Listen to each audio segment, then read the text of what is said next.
Most people think explaining yourself is maturity, a clean, reasonable habit.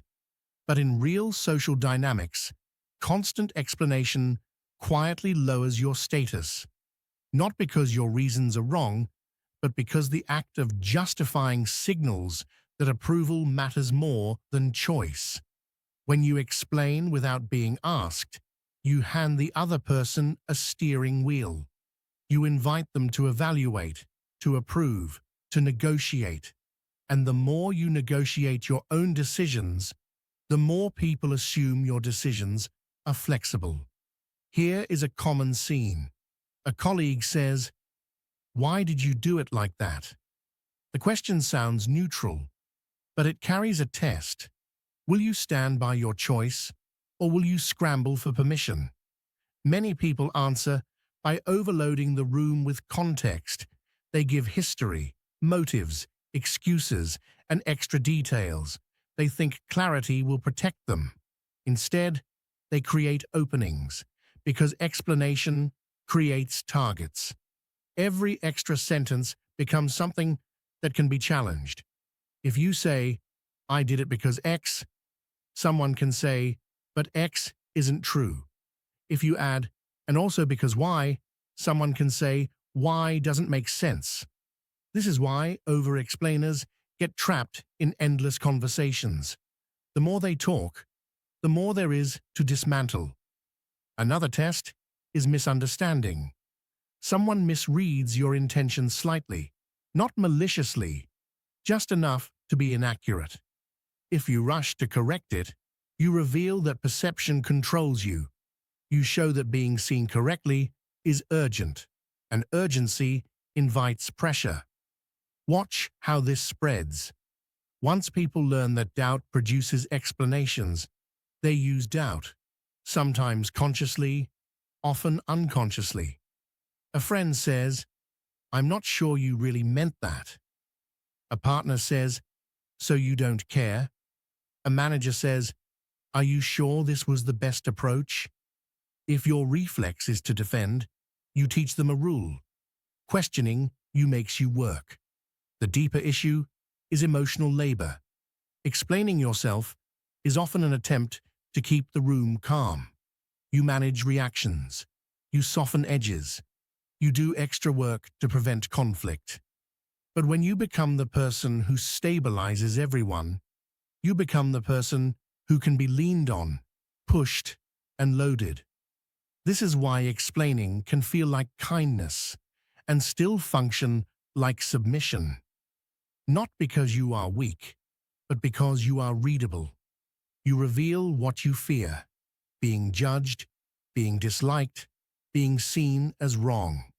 And once people know what you fear, they know how to move you.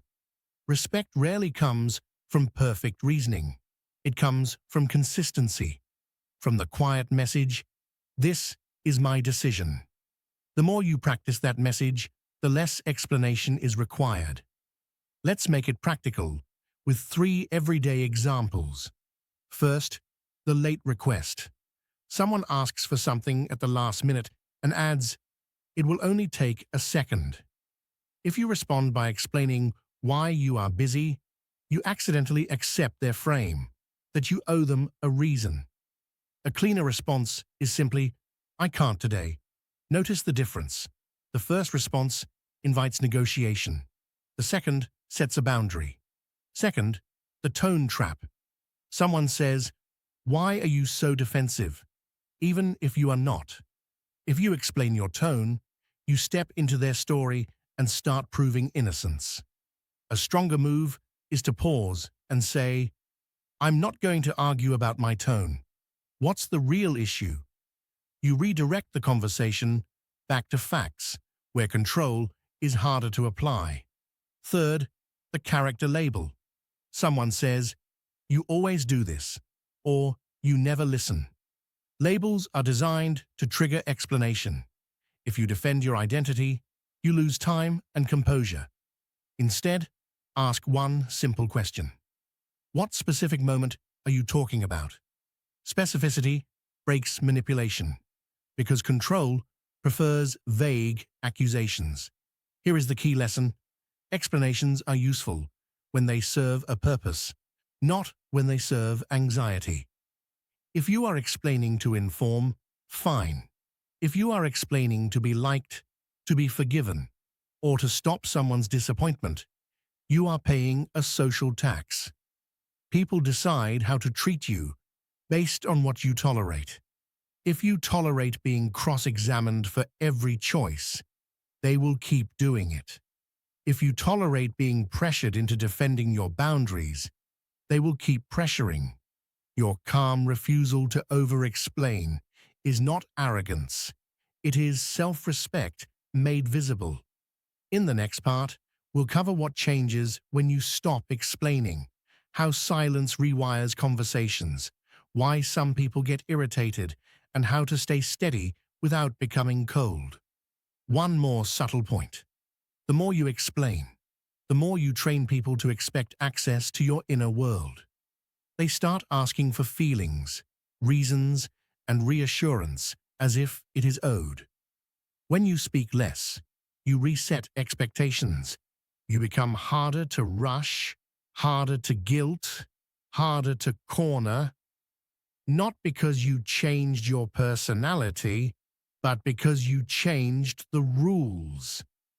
And once the rules change, people either respect you or reveal themselves. When you stop explaining yourself, the first thing that appears is silence. And silence is not empty. Silence is pressure. It forces the other person to sit with uncertainty instead of handing it back to you. At first, people may react in predictable ways. Some will push harder, some will act confused, some will accuse you of being cold or difficult. That reaction is information. It shows who benefited from your old habit of justifying. Here is what actually changes. You remove the negotiation hook.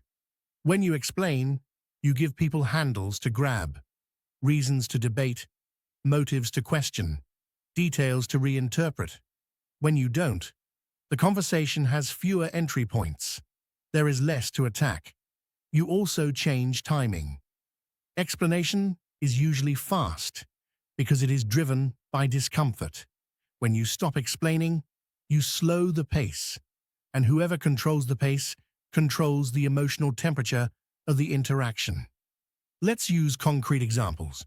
Someone says, "Why didn't you answer my message?" The old pattern is to apologize and explain. Meetings, stress, battery, distractions. The new pattern is calm and brief. "I saw it later." Then stop. If they ask again, repeat, "I saw it later." Repetition, without emotion, is a boundary. Someone says, "You're making a mistake."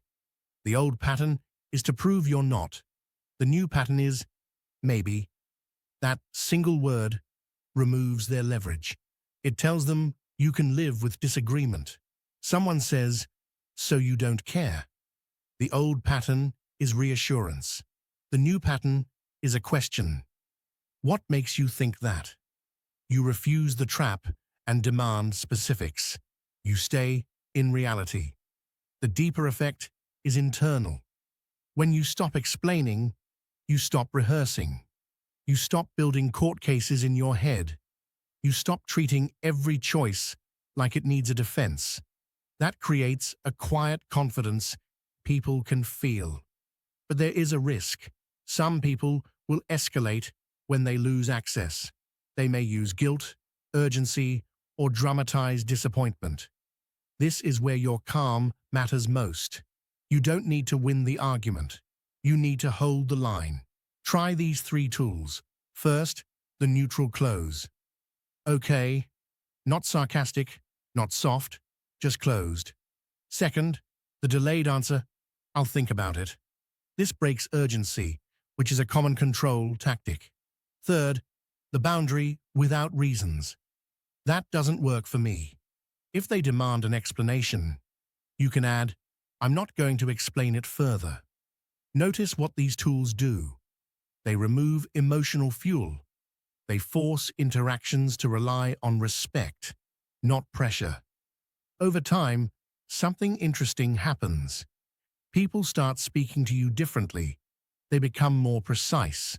They ask instead of assume. They stop fishing for reasons and start listening for decisions. And you become lighter, less mental noise, less defending, less performance, more choice. Stopping explanation is not about saying less to be mysterious. It is about saying less to be free. Free from needing approval. Free from managing moods. Free from negotiations you never agreed to. When you stop explaining, you don't lose your voice. You recover it. Quietly. Consistently. And the people who can't handle that were never listening for your truth in the first place. Here is how to practice it without becoming rude. Start with low-stakes moments. Choose one interaction per day where you answer with one sentence, then stop. Let the space sit. If the other person fills it, you stay calm. If they repeat the question, you repeat your sentence. Example: why are you leaving early? Answer: I'm done for today. Stop. If they push, but why? Answer: I'm done for today. The goal is not to be robotic. The goal is to prove to yourself that you can survive the discomfort of not being understood. Another example: can you do me a favor? Answer: not this week. Stop. If they ask for reasons, you can say, I'm not going to get into it. That one line protects your time and your nervous system. Notice what changes in you. Your breathing slows. Your mind stops racing. You stop searching for the perfect phrasing that will prevent conflict. You accept that some people will be disappointed, and you let that be their emotion, not your job. This is the real outcome. When you stop explaining, you stop being controllable through emotional pressure. You become harder to rush, harder to guilt, and harder to corner. And that is why the right people respect you more, while the wrong people fade away. A final warning: don't stop explaining to punish people. Stop explaining to protect clarity. There are times when explanation is useful. Teaching, teamwork, repairing trust. The difference is intention. Explain when it helps the outcome. Refuse when it only feeds anxiety. If you keep that distinction, your silence will feel grounded, not defensive, and your no will sound clean, not angry. And once you feel that shift, you won't go back.